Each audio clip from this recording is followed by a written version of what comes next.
Miren, esta es nuestra segunda plática sobre la buena nueva del reino de Dios y del trono de su gloria. En esta oportunidad me gustaría comentar específicamente el segundo capítulo del libro, que se llama La ilusión. Pero antes de comentar este capítulo me gustaría que repasáramos de manera muy simple y sencilla, de manera superficial, lo que dijimos en la primera plática. Lo que dijimos en la primera plática trató, como recuerdan, del primer capítulo del libro, que se llama La verdad y la ilusión. ¿Okay? Dijimos entonces que ese capítulo exponía el marco teórico mínimo, pero suficiente para guiarlos a todos hasta la verdad completa, hasta el reino de Dios, hasta el reino divino o Dios.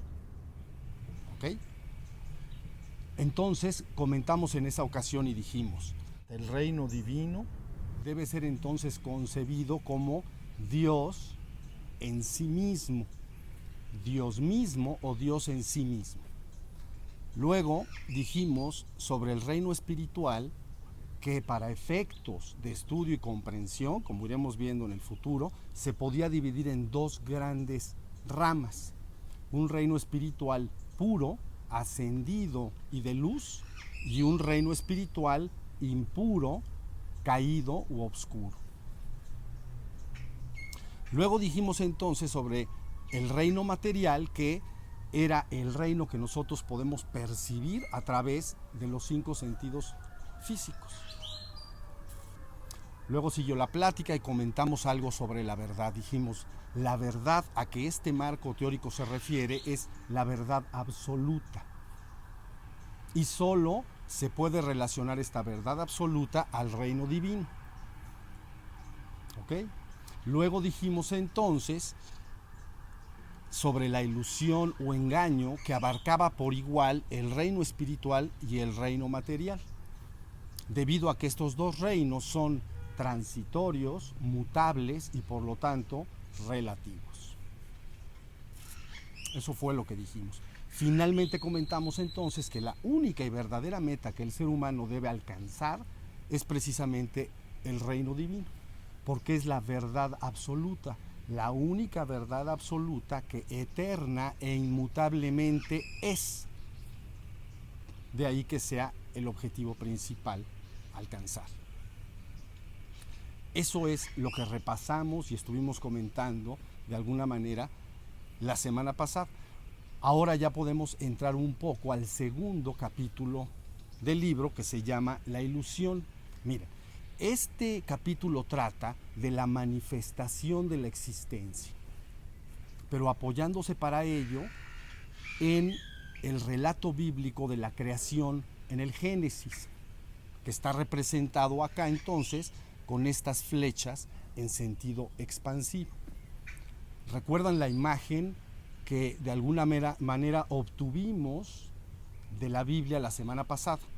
Dijimos, imaginen una línea horizontal. Arriba de esta línea entonces tenemos un estado antes de la existencia, antes de que el mundo fuera. ¿Ok? Luego dijimos, bueno, el Génesis entonces al inicio narra un proceso de creación, ¿no?, formado por dos partes. Primero, la creación del universo en general, y luego la caída del ser humano en particular hacia este reino material inhóspito, del cual debe finalmente ser redimido y regresado al reino divino o Dios. Lo importante entonces es que este relato está dividido en dos partes. Vamos a analizar primero, de alguna manera, la creación general del universo. Esto, entonces, la Biblia en el Génesis lo relata de esta manera. Miren, está muy sencillo. Dice, el primer día, Yahvé Elohim separa la luz de la oscuridad, es decir, el día de la noche.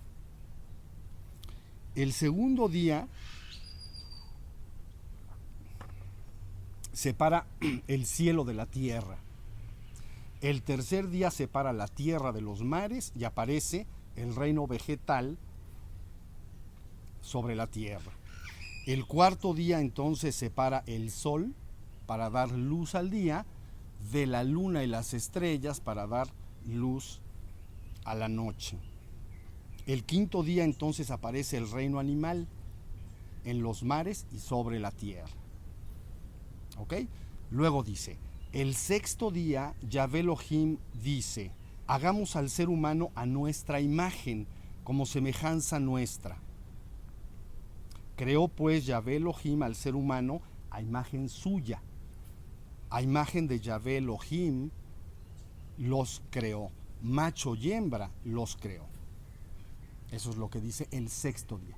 Finalmente entonces en el séptimo día dice, dado por concluida su obra, cesó toda labor y descanso. Tómese en cuenta también que aparte de esta narración bíblica existen otras narraciones extrabíblicas, llamadas de alguna manera apócrifas u ocultas, pero altamente estimadas en los primeros siglos de la era cristiana. Entonces, ahí se explica, por ejemplo, que ya desde el segundo día de la creación hubo una gran batalla en los cielos, es decir, en el reino espiritual. Este relato ustedes lo conocen de una u otra manera, estoy seguro que lo conocen, y lo pueden precisamente localizar en el Apocalipsis de Juan al final de la Biblia. Miren, el relato es sencillo, se enfrentan dos bandos, ¿ok? Entonces el arcángel Miguel y sus ejércitos luchan, ¿no? Y finalmente expulsan del reino espiritual a Satán y a todo su ejército y lo precipitan a tierra, lo avientan a tierra. Y hasta sus partes más inferiores, el reino espiritual caído. Eso es lo que dice. Esos documentos, eso es lo que dice. Entonces,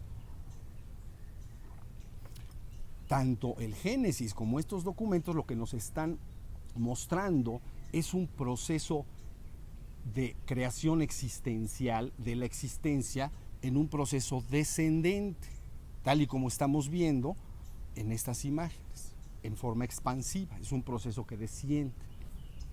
Hasta ahí entonces el relato de la creación del universo en particular, ¿ok?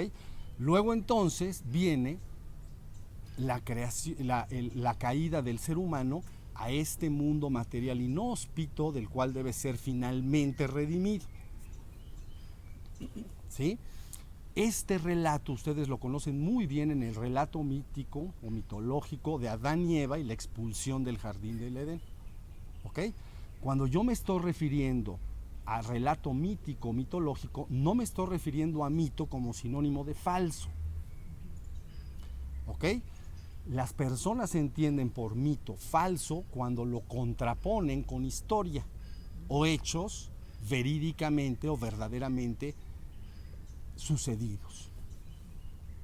¿Estamos?